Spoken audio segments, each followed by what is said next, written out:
Now that our oil is hot enough, it's time to put the latkes into the oil. You want to use a slotted spoon to take it out of the bowl. It's because you're still going to end up with some liquid at the bottom. It doesn't matter how long, unless you're actually drying each piece of potato on some paper towels, how long it drains, you're still going to end up with some liquid. And part of that's also the egg. It's just something which can't be avoided. But you want to avoid getting any of that into the pot. So we're going to have a scoop.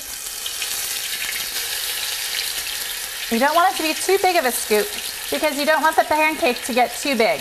Now this one kind of spread out a little bit, which we also don't want. You want them to try and be as compact as possible. So you can see I'm spreading it out a little bit when I put it into the oil.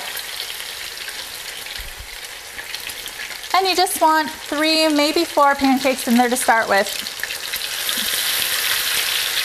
just to get it going. Now be careful because it is splattering just a little bit because of the moisture.